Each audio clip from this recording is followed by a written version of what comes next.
Welcome to the deep dive. We sift through stacks of information, articles, research, you name it, to pull out the key insights for you. Today, we're getting into an industry that, well, affects all of us: fashion. We've gathered some fascinating sources that really pull back the curtain on the hidden costs, human and environmental, behind our clothes.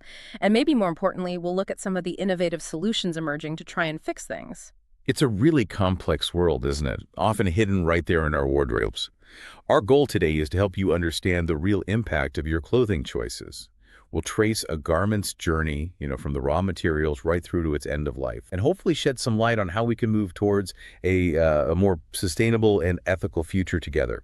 We'll see what stories are actually stitched into the fabric. Okay, let's dive in then. When we talk about let's say, the dark side of fashion, this isn't exactly a new problem, is it? The fight for garment workers' rights goes way back, often quite brutally. A really crucial moment, one people might not immediately connect to today's fast fashion, was the Triangle Shirtwaist Factory fire in 1911. Happened right here in New York City. Why was that tragedy such a landmark event? And what did it really mean for workplace safety moving forward? Well, what's fascinating and frankly quite disturbing is how the conditions back then echo some challenges we still see. The factory itself was ironically seen as quite modern for its time, but 146 people died, mostly very young immigrant women, teens and early 20s, because the exit doors were locked by the owners to stop theft, or workers taking breaks they weren't supposed to. They were trapped when the fire broke out among all the fabric. And these women were working like 12-hour days for maybe $6 a week, making the kind of affordable, ready-to-wear clothes that consumers were starting to demand more and more.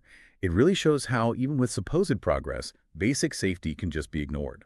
That's pretty chilling. And to think that despite that horrific loss of life, the factory hadn't actually broken any laws at the time. What does that tell us about regulations back then, and maybe the ongoing challenge of making sure safety rules are actually effective, even when they exist? Exactly.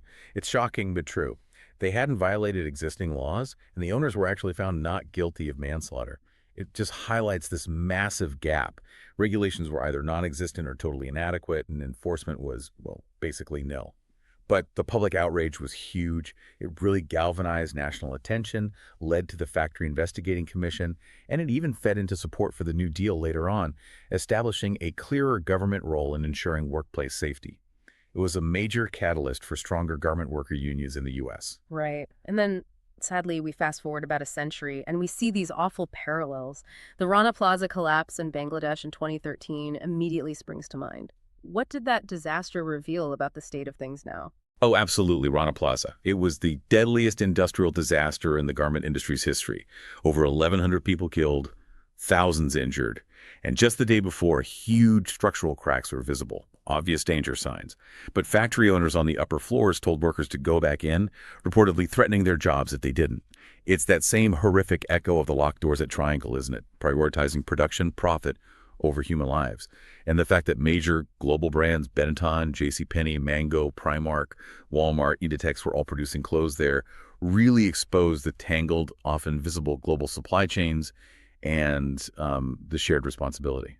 It's really disheartening, that repetition of history, especially on such a massive scale. So those are the terrible landmarks. What about the day-to-day? What are current labor conditions generally like for garment workers across the globe, especially in this era of fast fashion? Well, if you connect the dots, the fast fashion model itself, this constant drive for cheap, trendy clothes faster and faster, it's almost fundamentally reliant on exploitation. Hmm. Globally, estimates put it around 75 million factory workers in the garment sector. Yet less than 2% are thought to earn a living wage. Take Bangladesh, for example. The average wage is something like $94 a month. But a living wage, just enough to cover basic needs, is estimated at closer to $210. And it's not just about the low pay, though that's critical. It fuels deeper issues: food insecurity, vulnerability to gender-based violence, even homelessness, especially for the workforce, which is predominantly women, often single mothers, with basically no safety net. It really paints a grim picture. If we dig a bit deeper, what are some of the really specific, alarming practices that highlight these severe human rights issues today? Yeah, there are some deeply troubling specifics. One persistent issue is child labor. Estimates range, but we're talking maybe 168 million to 200 million child laborers worldwide across all sectors. But fashion is a big part of it.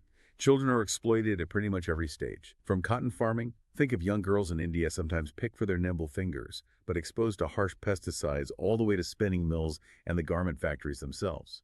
And what's really insidious here is how it often flourishes in these hidden corners of the supply chain, in subcontracted factories. It makes it incredibly hard for brands to even know what's happening, let alone stop it. Sometimes, maybe willful ignorance is cheaper.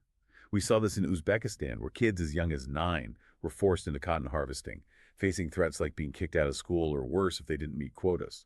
A study in Bangladesh found about 6% of garment workers were minors, and literally 100% of those interviewed were illegally employed, often in these shadowy subcontracted factories with zero oversight. That's just heartbreaking. And how does this issue of child labor connect with, well, modern slavery and forced labor? That seems even darker. It's deeply connected.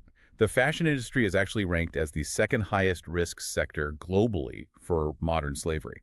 We're talking about maybe 50 million people worldwide trapped in exploitation through threats, violence, debt bondage, deception. And this isn't just factory work. It goes right back to the raw materials.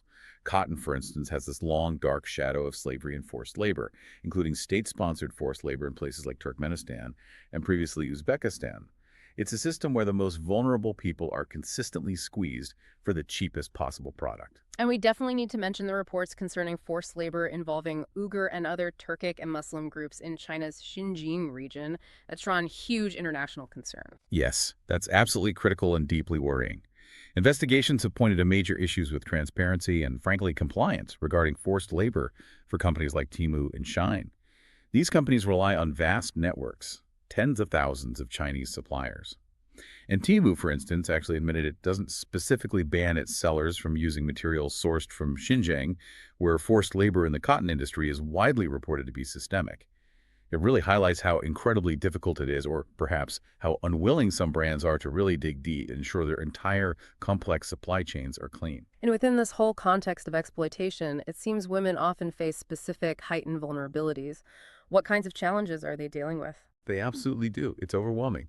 Some studies suggest up to half of women in the garment industry have experienced sexual harassment. Millions lack basic legal protections. It's a massive problem in places like Cambodia, maybe 1 in 3 women affected, in Bangladesh, around 28%, and it goes beyond harassment. Women report being denied maternity leave, even fired just for being pregnant. Verbal abuse, sometimes physical abuse from male managers is common. This is often worsened by, cultural factors, perceived shyness, or simply the brutal economic reality that they have no other options. Add to that a lack of basic union rights, no safe way to raise grievances. It makes negotiating for fair wages or safe conditions almost impossible. It's a systemic power imbalance. Even designers themselves, further up the chain, report burnout, low pay, losing their creative drive because the pace is just relentless and the system feels exploitative. Wow. It's clear the human story sewn into our clothes is often one of immense hardship. But, like you said, that's only one side of the coin, isn't it? Let's switch gears now and look at the environmental impact. The threads of pollution and damage the fashion industry leaves behind. That toll seems equally staggering. It really is. If you look at the big picture, fashion is a huge contributor to greenhouse gas emissions, water pollution, water consumption, and just mountains of textile waste. Back in 2018 alone, the industry was responsible for about 2.1 billion tons of greenhouse gas emissions. That's roughly 4% of the global total, which is massive for one sector. And here's a statistic that really gets me. Between 2000 and 2015, clothing production basically doubled. But the average number of times someone wore a garment before getting rid of it, that decreased by 36%. So we're making vastly more stuff and using it significantly less. That's the core of the environmental problem right there. Making more, using less. That really sums it up. And it's not just the waste at the end, right? Even using the clothes has hidden costs. What happens when we wash all these synthetic fabrics? Yes, that brings up the whole issue of microplastic pollution. It's kind of a silent menace.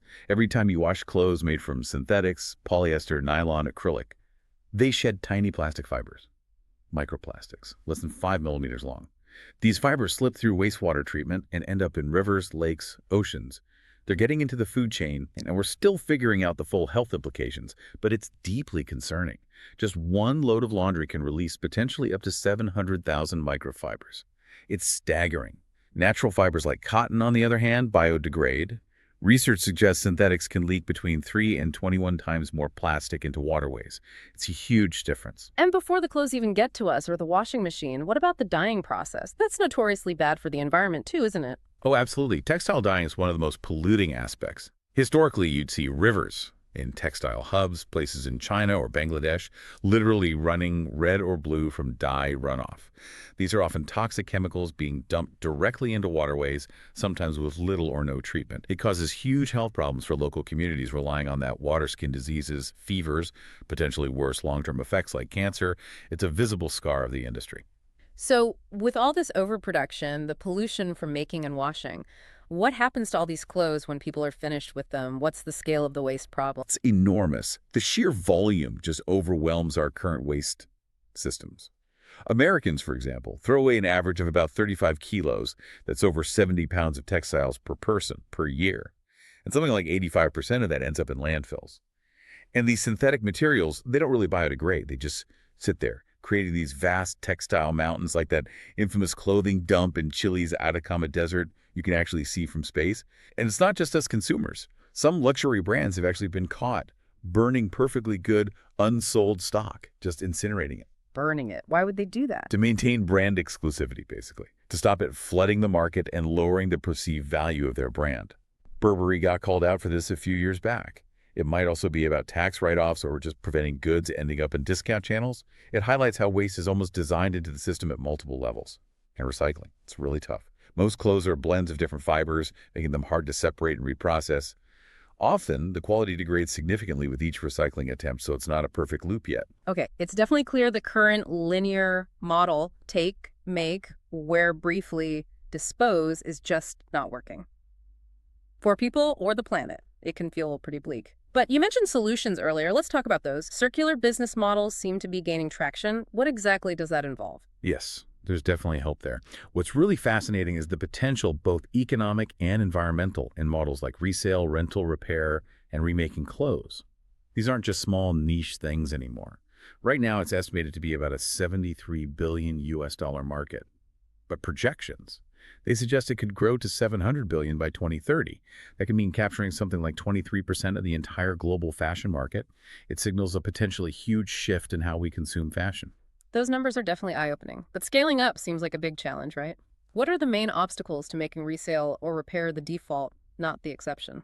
That's a really important point. The potential is there, but making it mainstream globally, that requires massive infrastructure changes. Think about standardizing repair quality, creating efficient systems for collecting used clothes, sorting them, cleaning them, getting them back out there, all at a scale that can actually compete with the ease and price of buying new fast fashion.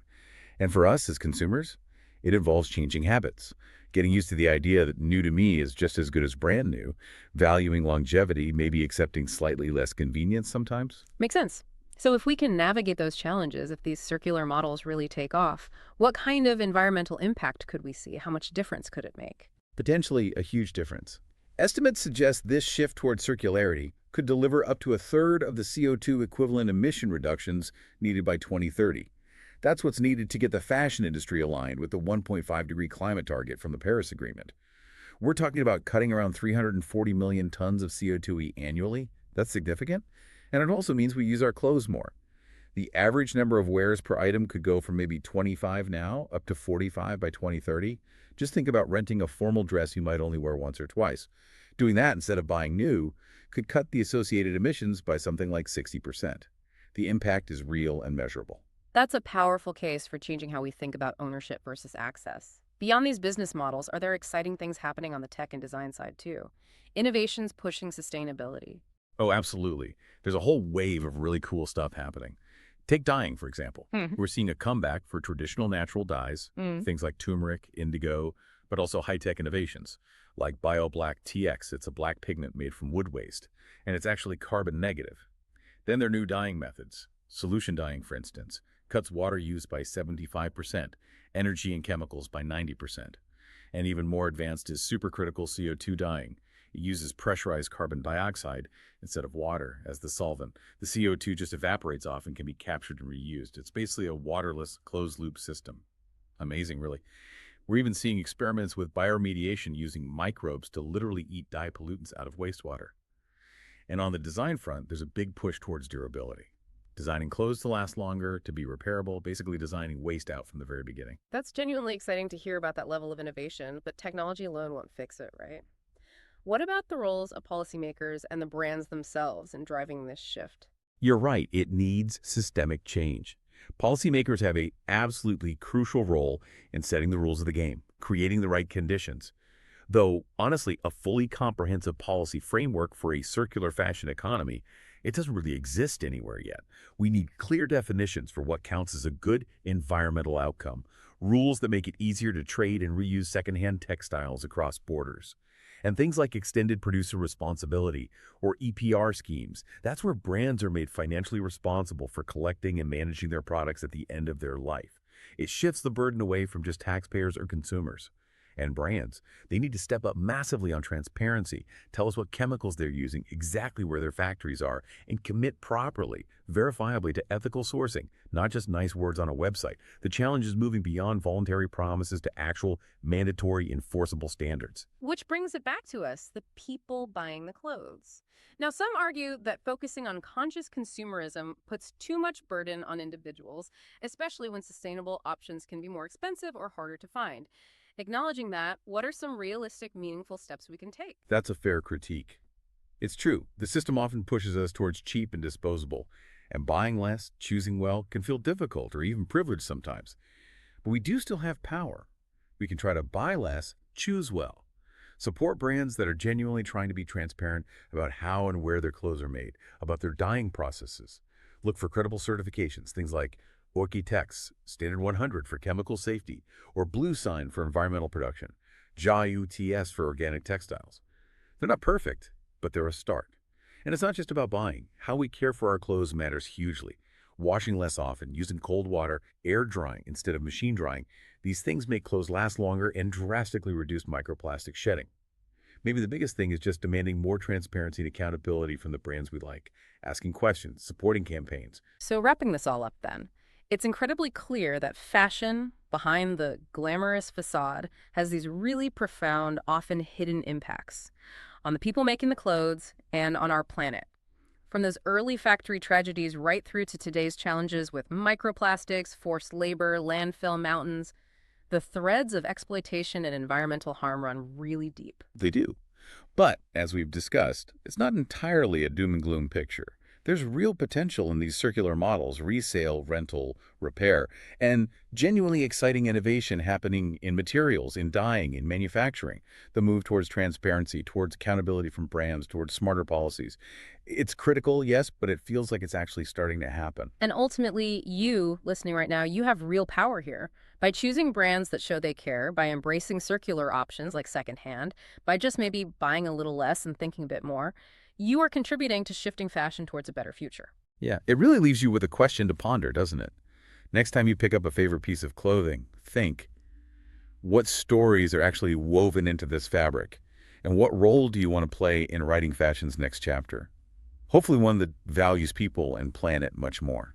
We really hope this deep dive has given you a clearer view of this complex industry and maybe sparked some curiosity to keep exploring these important issues.